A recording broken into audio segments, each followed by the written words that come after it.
The following is a WorldNet special presentation. President Reagan and General Secretary Gorbachev's New Year's Day messages.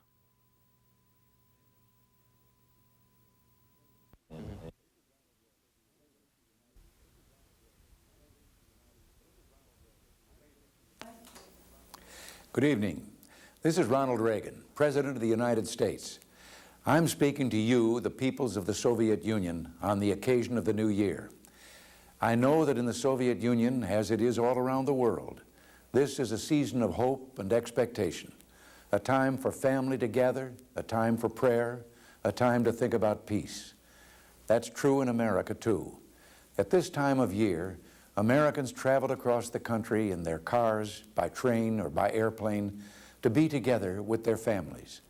Many Americans, of course, came to the United States from other countries, and at this time of year, they look forward to hosting friends and family from their homelands. Most of us celebrate Christmas or Hanukkah, and as part of those celebrations, we go to church or synagogue, then gather around the family dinner table. After giving thanks for our blessings, we share a traditional holiday meal of goose, turkey, or roast beef and exchange gifts. On New Year's Eve, we gather again, and like you, we raise our glasses in a toast to the year to come, to our hopes for ourselves, for our families, and yes, for our nation and the world.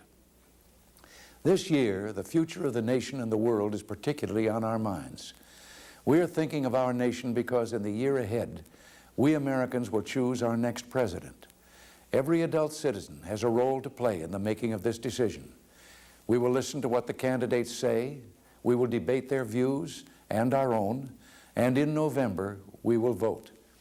I'll still be president next January, but soon after that, the man or woman leading our country will be the one the American people pick this coming November.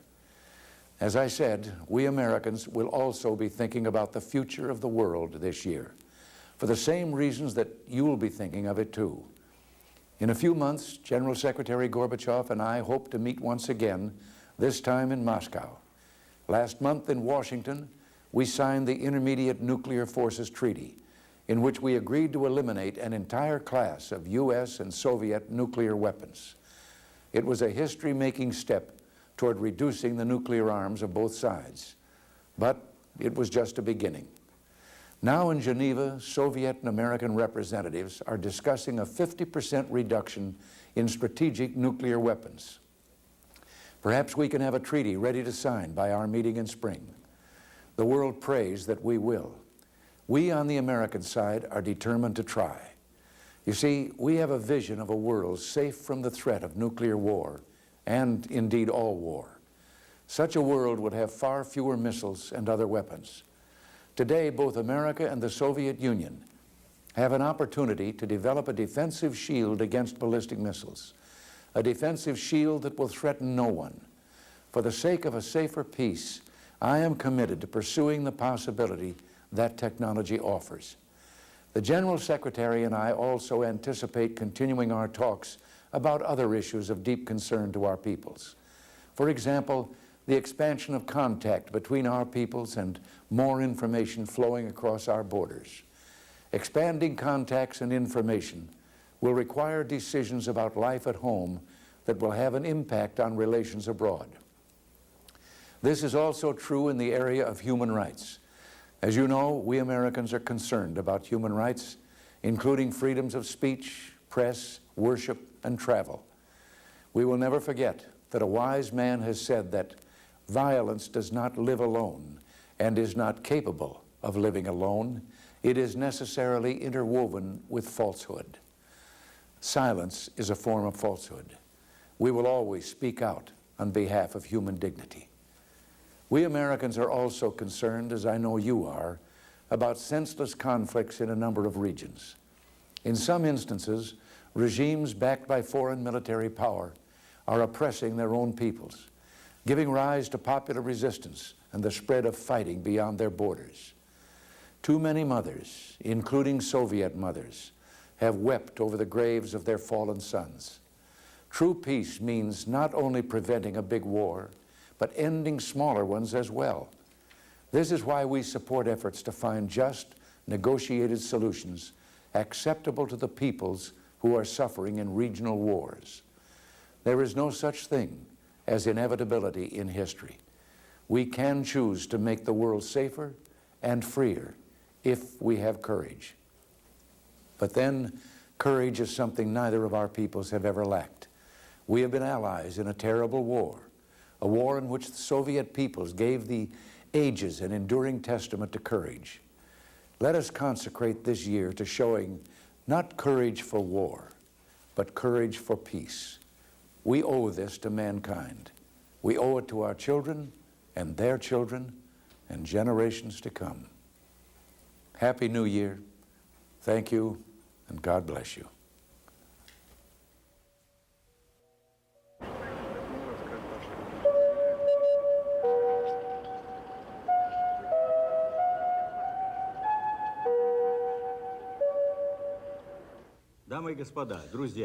Ladies and gentlemen, friends, as we celebrate the new year, I am glad to address the citizens of the United States of America and to convey to you season's greetings and best wishes from all Soviet people. The 1st of January is a day when we take stock of the past year and try to look ahead into the coming year. The past year, 1987, ended with an event which can be regarded as a good omen.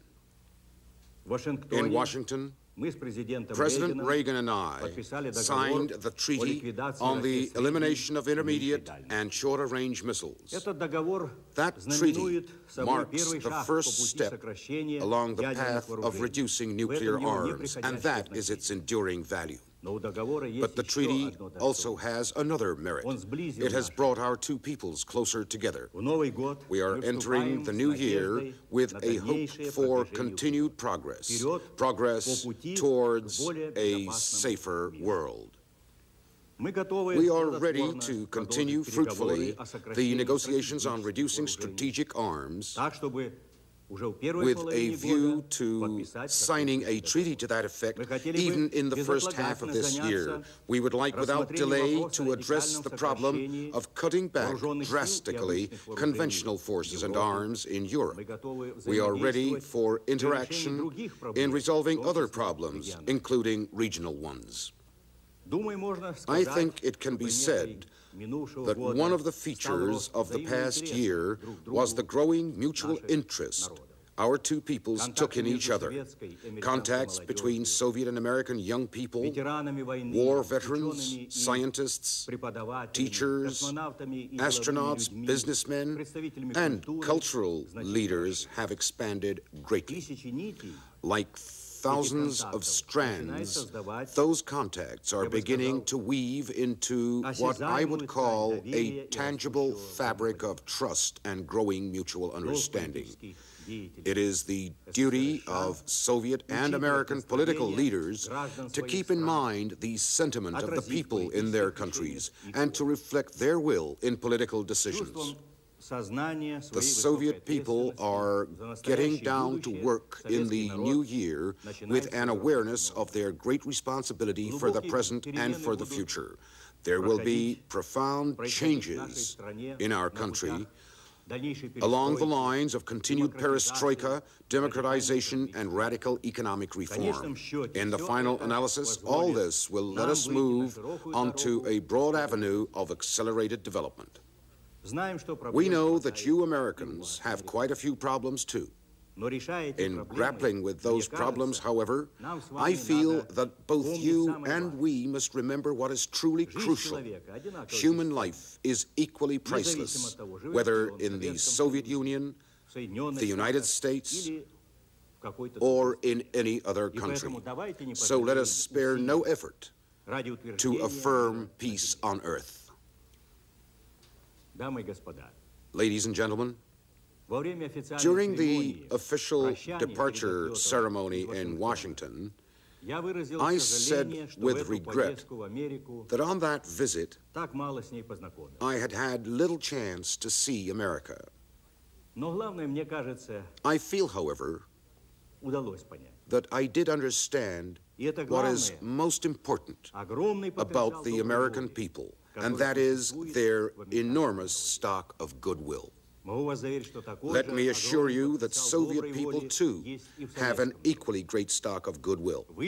Putting it to full use is the most noble and responsible task of government and political leaders in our two countries. If they could only do that, what is but a dream today would come true. A lasting peace, an end to the arms race, wider-ranging trade, cooperation in combating hunger, disease, and environmental problems, and progress in ensuring human rights and resolving other humanitarian issues. May the coming year of 1988 become an important milestone as we move down that road. In concluding this New Year address to the people of the United States of America, I wish peace, happiness, and joy to every American family. A Happy New Year to all of you.